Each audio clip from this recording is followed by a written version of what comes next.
33e homélie de saint Jean Chrysostome sur la lettre de saint Paul aux Hébreux.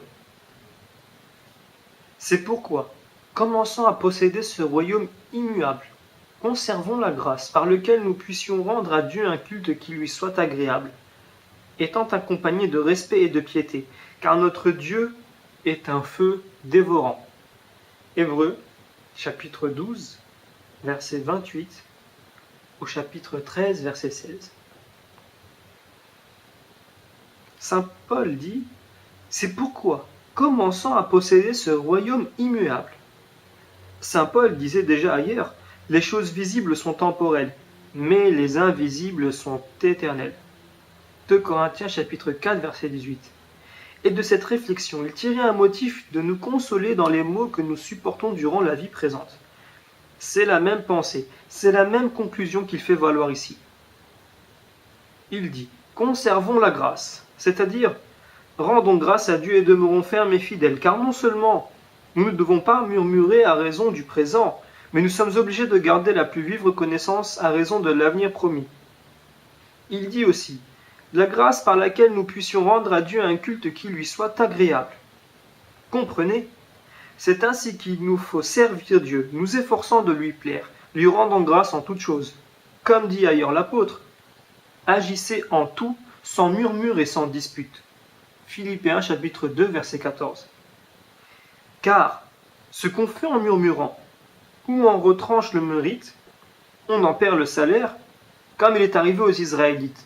Car vous savez, comme ils ont point été punis à cause de leur murmure, et c'est ce qui lui fait dire, ne murmurez point.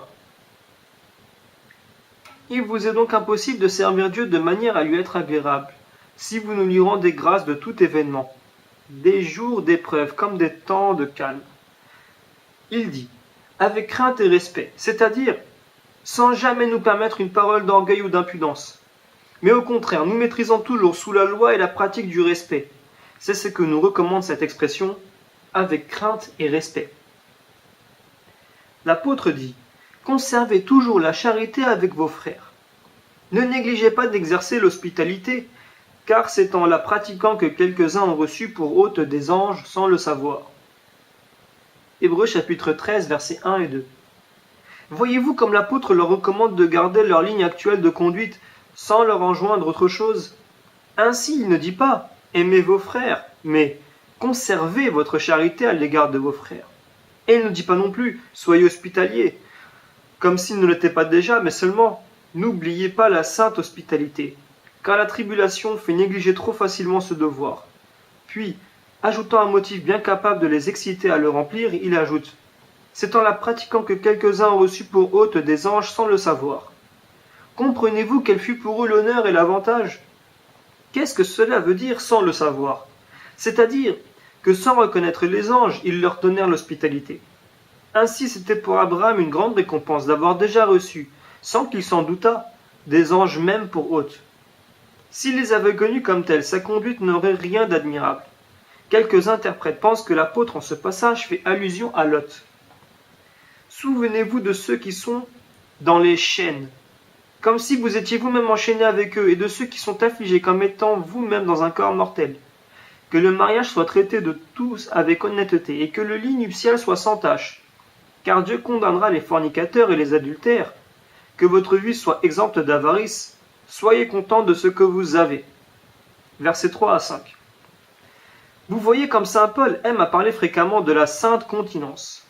Soyez, a-t-il dit, déjà, soyez zélés pour polir la paix et l'honnêteté. Et ailleurs, point de fornicateurs, point de profanes parmi vous. Et ici, Dieu jugera les fornicateurs et les adultères. Partout la défense est accompagnée d'une sanction pénale. Vous en serez convaincus en étudiant la suite de son discours. Ainsi, quand il a dit « Soyez zélés pour garder avec tout le monde la paix et l'honnêteté », il ajoute aussitôt « Sans cette vertu, personne ne verra Dieu ». Hébreux chapitre 12, verset 14. Et de même ici. Dieu jugera les fornicateurs et les adultères, dit-il, après avoir établi d'abord que le mariage doit être traité par tout le monde avec honnêteté et que le lit nuptial doit être sans tache. Le châtiment dont il menace les transgresseurs justifie la loi, qu'il vient de promulguer. Car si le mariage est une concession divine, Dieu est en droit de punir la débauche. Dieu a le devoir de châtier l'adultère. L'apôtre combat ici d'ailleurs les hérétiques. Remarquez toutefois encore qu'il ne dit pas qu'il n'y ait point de fornicateurs parmi vous. Il s'est servi d'une expression plus générale. Il n'a donné qu'une exhortation qui n'a pas l'air de s'adresser aux Hébreux spécialement, mais à tout le monde. Que votre vue soit exempte d'avarice. Soyez contents de ce que vous avez. Il ne dit pas « ne possédez rien », mais seulement « n'ayez point d'avarice dans votre conduite », c'est-à-dire que votre cœur soit libre, que tous montrent une âme haute et sage. Et nous la montrerons telle, si loin de chercher le superflu, nous nous attachons uniquement au nécessaire. Il leur avait déjà rendu témoignage en ce point. Vous avez subi avec joie, disait-il, le pillage de vos biens. Hébreux chapitre 10, verset 34. Autant d'avenir pour prévenir en eux l'avarice. Soyez contents, ajoute-t-il, de ce que vous avez. Et aussitôt, il ajoute une parole consolante afin que jamais l'espérance ne leur manque. Car c'est Dieu même qui a dit « Je ne vous délaisserai point, je ne vous abandonnerai point. » C'est pourquoi nous disons avec confiance « Le Seigneur est mon secours, je ne craindrai point ce que les hommes pourront me faire. » Verset 6. C'est une nouvelle consolation dans leur épreuve. Souvenez-vous de vos guides. C'est un avis que l'apôtre brillait déjà de leur faire entendre et qui lui faisait dire « Gardez la paix avec tous. » C'était l'avertissement qu'il s'adressait de même aux Thessaloniciens, leur recommandant de traiter leurs conducteurs avec grand honneur. Donc, dit-il, souvenez-vous de vos conducteurs qui vous ont péché. Prêchez la parole de Dieu, en considérant qu'elle a été la fin de leur vie. Imitez leur foi. Verset 7. Quelle est ici la suite du raisonnement? Elle est évidente et parfaite. Considérez, dit-il, leur conduite, c'est-à-dire leur vie et mœurs, et imitez leur foi, car la foi vient de la pureté de la vie et se démontre par là. On peut entendre aussi par cette foi la fidélité et la fermeté de la conduite. Comment cela? C'est que leur croyance ferme aux récompenses à venir les a maintenus dans cette droiture de vie et de mœurs. Car ils n'auraient jamais montré une telle pureté de vie s'ils l'avaient eu pour les réalités à venir que doute et hésitation d'esprit. Aussi l'apôtre leur recommande une foi semblable. L'apôtre dit aussi, Jésus-Christ était hier, il est aujourd'hui, et il sera le même dans tous les siècles. Ne vous laissez pas emporter à une diversité d'opinions et à des doctrines étrangères, car il est bon d'affermir son cœur par la grâce au lieu de s'appuyer sur des discernements de viande qui n'ont point servi à ceux qui les ont observés. Versets 8 et 9. Jésus-Christ était hier, entendez, pendant tout le temps passé. Il est aujourd'hui, c'est le temps actuel. Dans tous les siècles, c'est l'avenir et l'éternité. Comprenez encore, vous l'avez entendu nommer pontife, mais non pas pontife pour cesser de l'être jamais, car il est toujours le même. Peut-être certains hommes oseront prétendre que le crucifié n'est pas le Christ qui est attendu, qu'un autre que lui viendra. Mais saint Paul nous dit que le Christ d'hier et d'aujourd'hui est le même pour tous les siècles. C'est-à-dire évidemment que le Messie déjà venu viendra de nouveau. Que le même était et sera dans l'éternité. Alors même où nous sommes, les Juifs prétendent qu'un autre viendra. Et comme ils se sont eux-mêmes privés du Christ véritable, ils tomberont dans les filets de l'Antéchrist. Ne vous laissez pas aller à des doctrines toujours variables et étrangères. Les fausses doctrines varient et de plus sont étrangères. L'apôtre savait en effet qu'à ces deux titres le danger et la ruine doivent naître sous les pas de ceux qui se laissent entraîner. Et il dit, car il est bon d'affermir son cœur par la grâce au lieu de s'appuyer sur des discernements de viande, qui n'ont point servi à ceux qui les ont observés. L'apôtre indique ici certaines personnes qui introduisaient des distinctions dans les aliments. La foi rend tout aliment pur. Il est besoin de foi et non de telle ou telle nourriture. L'apôtre dit aussi, car nous avons un autel dont ceux qui servent dans le tabernacle n'ont pas pouvoir de manger. Nous avons une victime nous aussi, et qui ne ressemble pas à celle du judaïsme, tellement que le grand pontife d'Israël n'a pas le droit d'y participer. L'apôtre venait de dire, n'observez plus de distinction d'aliments, et semblait un démolisseur de son autel même. Mais il reprend cette défense en sous-œuvre. Croyez-vous, dit-il, que nous ne sachions pas discerner nous-mêmes entre une viande et une autre? Nous discernons et avec plus de soin que personne. Et nous ne donnerions pas même à vos prêtres notre aliment sacré. L'apôtre dit aussi, car les corps des animaux, dont le sang est porté par le pontife dans le sanctuaire pour l'expiation du péché, sont brûlés hors du camp. Et c'est pour cette raison que Jésus, devant sanctifier tout le peuple par son sang, a souffert hors de la ville. Versets 11 et 12. Voyez-vous ce type lumineux? Hors du camp, hors de la ville. Oui, les victimes qu'on offrait pour le péché n'étaient que figuratives. Et toutefois, on les brûlait en holocauste hors du camp. Jésus, par conséquent, a dit souffrir hors de la ville puisqu'il souffrit pour nos péchés. À nous donc aussi d'imiter celui qui pour nous voulut subir la mort. À nous de sortir de ce monde, ou plutôt des vaines affaires de ce monde. En d'autres termes, soyons étrangers au monde. Vivons en dehors des choses de la terre. C'est dans ce sens que l'apôtre ajoute clairement, sortons donc aussi hors du camp, et allons à lui, en portant l'ignominie de sa croix. Verset 13. C'est-à-dire en souffrant comme lui, en nous mettant en communion de tribulation avec lui. Pareil au condamné à mort, il a été traîné hors de Jérusalem en supplice. N'ayons pas honte nous-mêmes de sortir de ce monde, c'est ce que l'apôtre laisse à entendre dans ses expressions. Sortir hors du camp, hors de la ville, car, dit-il, nous n'avons pas ici-bas de demeure permanente, mais nous cherchons celle où nous devons habiter un jour. Offrons donc par lui sans cesse à Dieu une hostie de louange, c'est-à-dire le fruit des lèvres qui rendent gloire à son nom. Versets 14 et 15. Par lui, dit-il, comme par les mains d'un pontife, car il est comme homme et dans sa chair. Des lèvres, ajoute-t-il, qui glorifient son nom, comme s'il disait, n'ayons aucune parole de malédiction, d'insolence, de présomption, d'impudence, d'orgueil, mais que la pudeur et les convenances règlent tous nos discours et toutes nos actions. Au reste, l'apôtre ne fait point sans motif de telles recommandations aux Hébreux. Il sait que leurs cœurs sont livrés à la fiction et que, sous cette influence, l'âme souvent rejette tout espoir, dépouille toute pudeur. Et c'est, dit-il, ce que nous ne ferons jamais. Répétant ainsi une pensée que plus haut il exprimait ainsi, n'abandonnez point nos réunions. Tel est, en effet, le moyen d'agir en tout avec pudeur et sagesse. Car il est plus d'un péché que nous évitons de commettre, ne fût-ce que par respect de nos semblables. L'apôtre dit aussi, enfin, souvenez-vous d'exercer la bienfaisance et la communion des biens. Verset 16. C'est ce que Paul disait alors, et c'est aussi ce que je vous répète aujourd'hui. Et je ne m'adresse pas seulement aux frères ici rassemblés, mais aux absents eux-mêmes. Personne n'a pillé vos biens. Or, l'apôtre dit, supposez même que l'on vous ait ainsi dépouillé. Montrez-vous encore hospitalier avec ce qui vous reste.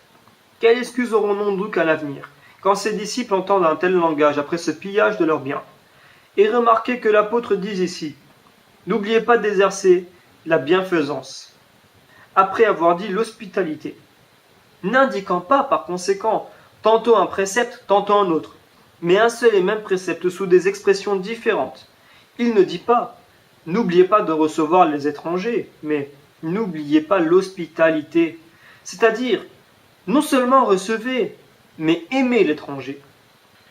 Il n'a pas parlé non plus ici d'une récompense à venir et déposée par avance au ciel, craignant qu'une simple expectative ne les endorme davantage. Il parle d'une récompense déjà donnée. Grâce à l'hospitalité, dit-il, plusieurs à leur insu ont accueilli des anges. Mais, revenons sur nos pas. Le mariage, dit saint Paul, est honorable en tout, ainsi qu'un lit nuptial sans tache. Comment le mariage est-il honorable? C'est, répond-il, qu'il maintient et conserve le fidèle dans la chasteté. Il condamne ici implicitement les Juifs, qui regardaient comme impure l'union des corps, disant que l'homme qui sort ainsi de la couche nuptiale ne peut être pur. L'œuvre de la nature ne peut être abominable. Ô Juifs ingrats et sans raison! Le péché ne peut être que l'œuvre de la volonté libre et consentante. Que si le mariage est honorable et pur, comment l'usage de ses droits pourrait-il souiller l'homme? Que nos mœurs soient exemptes d'avarice, dit-il. Un trop grand nombre de gens, après avoir épanché généreusement tous leurs biens, veulent les retrouver sous forme d'aumône. Et c'est pourquoi l'apôtre dit, point d'avarice, ne cherchez rien au-delà du besoin, du nécessaire. Mais quoi? Peut-être n'avons-nous même pas cet indispensable nécessaire. Mensonge, dit l'apôtre, mensonge évident, car Dieu même a dit, et il ne peut nous tromper, je ne vous délaisserai point, je ne vous abandonnerai point. De sorte que nous puissions dire ainsi, le Seigneur est mon protecteur, je ne craindrai point ce que l'homme voudra me faire. Psaume chapitre 117, verset 6. Comme si l'apôtre disait, vous avez une promesse divine, ne doutez pas un instant. Il s'est engagé, ne chancelez pas. Et cette parole, je ne vous abandonnerai pas, comprend non seulement les besoins d'argent, mais tous les besoins. Le Seigneur est mon protecteur, et je ne craindrai pas ce que l'homme voudrait me faire. Parole du prophète, que l'apôtre emprunte avec raison pour mettre comme un sceau à sa propre affirmation, et pour redoubler en nous cette confiance qui rend le désespoir impossible. Répétons donc nous aussi ces assurances divines dans toutes nos épreuves. N'ayons pour les choses humaines qu'un sourire de mépris. Tant que nous aurons la faveur de Dieu, personne ne pourra nous vaincre. Comme l'amitié de tous les hommes nous serait inutile, si Dieu est notre ennemi, par contre, avec sa seule amitié, le monde entier peut nous faire la guerre sans que nous ne soyons même atteints. Aussi, continue le prophète, je ne craindrai pas ce que l'homme peut me faire. Et l'apôtre dit, souvenez-vous de vos conducteurs qui ont annoncé la parole de Dieu. Je crois que l'apôtre recommande encore ici la charité reconnaissante et secourable. C'est là que tend cette remarque. Ils vous ont annoncé la parole de Dieu. L'apôtre dit aussi, et considérant quelle a été la fin de leur vie, imitez leur foi. Qu'est-ce que cela veut dire, considérant? Étudiant constamment, examinant avec réflexion, avec raisonnement, avec scrupule, avec toute ardeur et bonne volonté. L'apôtre choisit à bon endroit l'expression « examinant la fin de leur vie », c'est-à-dire une vie jusqu'au bout sage et pure, une vie qui mérite une fin heureuse. Jésus-Christ était hier, il est aujourd'hui, et il sera le même dans tous les siècles. C'est-à-dire, n'allez pas croire qu'il ait fait des miracles et qu'il n'en fasse plus aujourd'hui. Il est toujours le même. Et parce qu'il est le même, on ne pourrait assigner aucun temps où pareille puissance ne soit plus avec lui. C'est peut-être à cette perpétuité du Christ qu'ont pensé l'apôtre en écrivant « Souvenez-vous de vos conducteurs et ne vous laissez pas entraîner par des doctrines variées et étrangères. » Étrangères. Entendez, à des doctrines différentes de celles que nous vous avons enseignées. Variées. Comprenez, à des enseignements de tout genre qui ont effet, n'ont rien de stable, mais qui se contredisent, surtout quand il s'agit des aliments purs. L'apôtre ajoute en vue de ce dernier point, car il est bon d'affermir son cœur par la grâce et non par tel aliment. Car ici surtout est la variété, ici l'étrangeté de doctrine. Il invective donc contre ce discernement de viande et montre que cette vaine observance a précipité les Hébreux dans une véritable hétérodoxie, puisqu'elle les a portés à admettre des enseignements contradictoires et nouveaux. Remarquez toutefois qu'il n'ose pas les accuser expressément, mais seulement par insinuation, car lorsqu'il dit « Ne vous laissez pas entraîner à des doctrines variées et étrangères » et « Il est bon en effet d'affermir son cœur par la grâce et non par tel ou tel aliment », il ne fait que répéter équivalemment la maxime de Jésus-Christ. Ce n'est pas ce qui entre dans l'homme qui souille l'homme. Matthieu chapitre 15, verset 11. Démontrant que c'est la foi, au contraire, qui est tout au monde, et que si elle vous affermit, elle vous met le cœur en sûreté. Oui, la foi seule donne à l'âme force et fermeté, tandis que les raisonnements n'y jettent que le trouble. C'est qu'aussi le raisonnement est l'opposé de la foi. Ces vaines observances, continue-t-il, n'ont point servi à ceux qui les ont pratiquées. À quoi sert en effet une vaine observance? Sinon surtout à vous perdre, sinon à placer sous le joug du péché celui qui la pratique.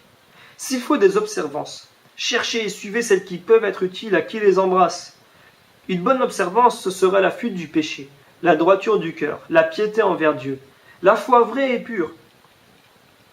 L'apôtre dit aussi, celles-là n'ont point servi à ceux qui les ont suivis, c'est-à-dire, gardez même le plus constamment. L'unique observance doit être de s'abstenir du péché. À quoi sert tout le reste? Si quelques-uns même des plus zélés se rendent assez criminels pour ne pouvoir participer au sacrifice. Voilà donc des hommes que rien ne sauvait devant Dieu. Malgré ce zèle ardent par leurs pratiques religieuses, aucun ne leur servait absolument, parce qu'ils n'avaient pas la foi. L'apôtre continue en déclarant l'abolition du sacrifice après son caractère purement figuratif et revenant ainsi à son grand principe. Car, dit-il, le corps des animaux, dont le sang est porté par le pontife dans le sanctuaire pour l'expiation du péché, sont bridés hors du camp. Et c'est pour cette raison que Jésus, devant subtifier le peuple par son propre nom, a souffert hors de la porte de la ville. Ainsi, les sacrifices anciens n'étaient que la figure des nôtres, et Jésus-Christ a tout accompli, en souffrant hors de Jérusalem. L'apôtre fait entendre aussi dans ce passage que Jésus-Christ a souffert de son plein gré. D'ailleurs, ces sacrifices anciens n'étaient pas institués simplement pour eux-mêmes. Ils n'étaient que figuratifs, et l'économie de la divine passion hors des murs de la cité sainte s'y peignait davantage. Ainsi notre Maître a souffert hors de la ville, mais son sang a été porté jusqu'aux cieux. Vous le voyez, nous communions au sang qui était porté dans le sanctuaire, dans le vrai Saint des Saints, au sacrifice dont seul le grand pontife avait droit de jouir. Nous avons part à la vérité même. Prenons garde toutefois que, si, sans participer aux outrages de notre divin Maître, nous avons notre part de salut et de sainteté, ces outrages cependant ont été les vraies causes de notre sanctification. Donc, comme il a subi l'opprobre, attendons-nous à le subir. Et si avec lui nous sortons dehors, avec lui un jour nous ne forçons qu'un. Mais qu'est-ce que cet avis? Sortons dehors et allons à lui. Cela veut dire, partageons ses souffrances, supportons ses opprobres. Ce n'est pas sans mystère qu'il a souffert hors de la porte, mais pour nous apprendre à porter sa croix, nous aussi à demeurer en dehors du monde, à nous faire un devoir d'en rester aussi éloignés, à nous soumettre enfin aux outrages qu'il a subis comme un condamné vulgaire. Et l'apôtre dit, et par lui, offrons un sacrifice à Dieu. Quel est ce sacrifice? L'apôtre même l'interprète du fruit des lèvres qui rendent gloire à son nom, c'est-à-dire de prières, d'hymnes, d'actions de grâce, car tel est le fruit des lèvres. Les Juifs offraient des brebis, des bœufs et des veaux et les donnaient aux prêtres. Quant à nous, n'offrons rien de semblable, mais l'action de grâce et s'il se peut en toute chose, l'imitation de Jésus-Christ. Que tel soit le produit de nos lèvres. L'apôtre disait, souvenez-vous d'exercer la charité et de faire part aux autres de vos biens.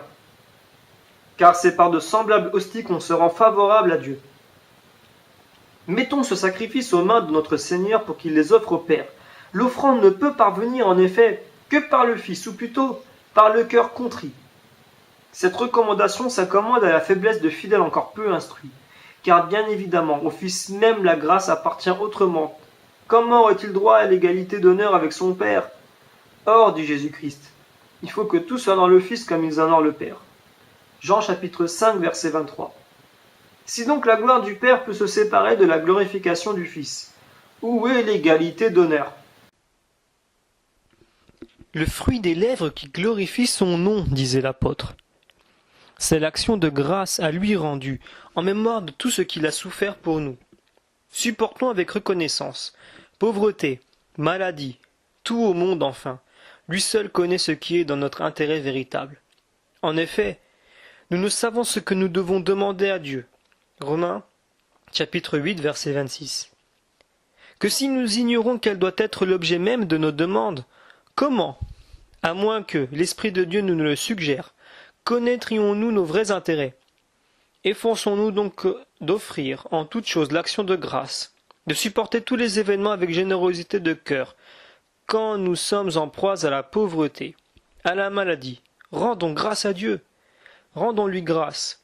Quand la calomnie nous assaille, quand l'injustice nous éprouve. Voilà en effet autant de moyens qui nous rapprochent de Dieu, qui font même de lui notre débiteur, tandis que le bonheur et les joies nous rendent ses débiteurs et ses obligés. D'ailleurs, les chances heureuses nous procurent souvent un jugement plus sévère, tandis que les épreuves contribuent à expier nos péchés. Celles-ci forcément nous inclinent à la charité, à la pitié pour nos frères, tandis que celles-là nous élèvent par l'orgueil, nous rabaissent par la paresse, nous disposent à sourire à 1000 fantômes de présomption en nous-mêmes. Et enfin, nous ôtent toute énergie. Aussi le prophète s'écriait « Il m'est bon que vous m'ayez humilié, afin que j'apprenne les ordonnances de votre justice. » Psaume chapitre 118 verset 71. Lorsqu'Ézéchias se vit couvert de bienfaits de Dieu, et délivré de tout mal, Alors son cœur s'enfla.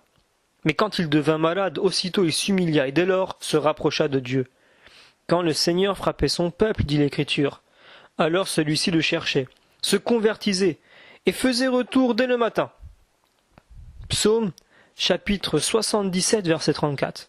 Mais dès que Dieu eut comblé et engraissé de biens ce peuple chéri, il le vit récalcitrant. Deutéronome, chapitre 32, verset 15. En effet, on reconnaît Dieu quand il exécute son jugement. Psaume chapitre 9, verset 17. C'est donc un grand bien que l'affliction, car la voie du salut est étroite, et c'est l'affliction qui nous met dans l'étroit sentier. Qui n'est point affligé ne peut entrer. Celui qui sait ainsi s'affliger et se réduire à l'étroit est aussi celui qui jouit du vrai repos. Mais celui qui s'enfle n'entrera jamais et sera encore serré, si j'ose le dire, comme le bois sous l'effort du coin. Écoutez comme saint Paul entra de son gré dans cette voie étroite. Je châtie mon corps, nous dit-il, et je le réduis en servitude. Châtie-le donc aussi pour pouvoir entrer. L'apôtre rendait à Dieu, dans toutes ses afflictions, de perpétuelles actions de grâce. Et toi, es-tu frappé dans ta fortune? La ruine, au fond, t'a mis au large. Es-tu déchu de ta gloire? Autre affranchissement. Es-tu victime de l'hypocrisie? Et des crimes dont tu es innocent? Ont-ils obtenu créance contre toi? Sache te réjouir et applaudir. Car, a dit le Seigneur, vous serez bien heureux quand les hommes vous accableront d'opprobre et diront faussement contre vous toutes sortes de mal à cause de moi. Réjouissez-vous et tressaillez de joie, parce qu'une grande récompense vous est réservée dans les cieux. Matthieu chapitre 5 verset 12. Pourquoi vous étonner des afflictions et vouloir être délivré des épreuves? Paul aussi demanda sa délivrance. Il en fit l'objet de nombreuses prières à Dieu et ne l'obtint pas, car en disant « Je le demandais par 3 fois », il veut dire souvent. Et Dieu m'a répondu, ajoute-t-il, « Ma grâce vous suffit, car ma force éclate dans les infirmités. » 1 Corinthiens chapitre 12 verset 8. Il appelle ici infirmité les souffrances. Or, qu'est-il arrivé? Heureux d'avoir reçu cette réponse, l'apôtre supporta ses peines avec reconnaissance et s'écria « Aussi bien je suis fier dans mes infirmités même, c'est-à-dire je place dans les afflictions mon plaisir et mon repos. Ainsi, rendons grâce de toutes choses. Heureuses ou affligeantes, ne murmurons pas, ne soyons pas ingrats. Oui, mon frère, dis-le sincèrement toi aussi, je suis sorti nu du sein de ma mère, et nu je dois m'en aller au jour. Job chapitre 1 verset 21. Tu n'es pas venu au monde avec la gloire, ne cherche point la gloire, car tu es entré dans la vie avec une complète nudité, non seulement de fortune, mais de gloire et de bonne renommée. Pense au mot infini que souvent a produit la richesse, ou plutôt, écoute ici les oracles de Jésus-Christ. Il est plus facile à un chameau d'entrer par le trou d'une aiguille qu'à un riche d'entrer dans le royaume des cieux. Matthieu, chapitre 19, verset 24. Vous voyez à quel bien infini la richesse fait obstacle, et vous cherchez à vous enrichir. Et pauvres, vous n'êtes pas heureux de voir pour vous l'obstacle renversé? Oui, la voie qui conduit au royaume est étroite, autant sont grandes les richesses, autant elles apportent et d'enflure et de tristes bagages. Aussi Jésus-Christ dit-il, vendez ce que vous avez.